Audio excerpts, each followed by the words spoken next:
پر نباتاتو باندې د درمل پاشلو لازمي مشورې. کروندګر باید په دې پوه وي چې دوی پر خپلو نباتاتو د حشراتو او آفاتو او امراض د کنټرول لپاره کم درمل پاشي. ځینې مهم نکات چې د دې لپاره ډېر مهم دي، د هغو څخه باید استفاده وکړي او هغه مهارتونه په کار واچوي. وروسته چې دوی پر خپلو نباتاتو د زهري درمل څخه استفاده وکړي. یو کروندګر باید د دغه نکاتو سره پوه وي. کروندګر باید په دې پوه وي چې درمل یې څه ډول دي، سیستمیک دي، غیر سیستمیک دي، تماسي دي، معدوي دي او که عصبي دي. د دې ټولو سره باید دی پوه وي.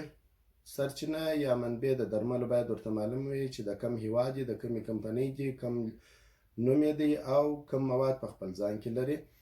ته باید د درملو پاشلو وختونه ور معلوم وي چې سهار او مازدیګر تر ټولو مهم وختونه دي. پر بوتلونو باندې د موادو فیصدي او اندازې لیکلي وي چې باید د پر خپلو کښتونو او نباتاتو باندې په کم اندازه وکاروي. کروندګر یا درمل پاشونکی باید په دې پوه وي چې په ګڼه ګوڼه کې باید زهري درمل پر نباتاتو ونه پاشل سي. په هغه ساحه کې چې حیوانات او مرغان موجود وي باید په هغه ساحه کې زهري درمل ونه پاشل سي. په هغه ساحه کې چې انسانان یا حیوانان خوراک کوي، څښاک کوي او یا ځینې انسانان سګریټ څکوي، باید په هغه وخت کې هلته زهري درمل ونه پاشل سي.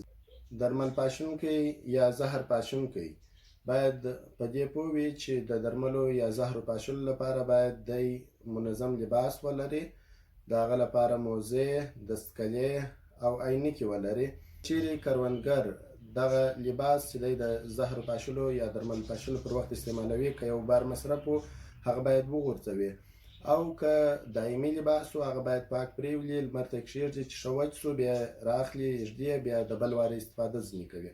کم بوتلونه او ډبې چې دوی استفاده ځینې کوي باید هغه پاک پرېولل سي، لمر ته کښېښول سي چې وچ سي، بیا هغه په پلاستیک کې ثابته یې ږدي. هر وخت چې استفاده ځینې کول بېرته استفاده ځینې کولی سي.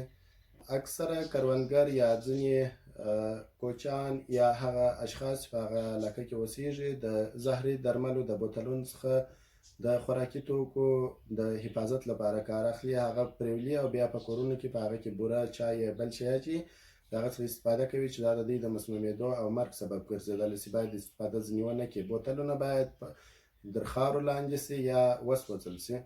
په اخر کې دا درته وایم چې دا درمل نه دي بلکې زهر دي.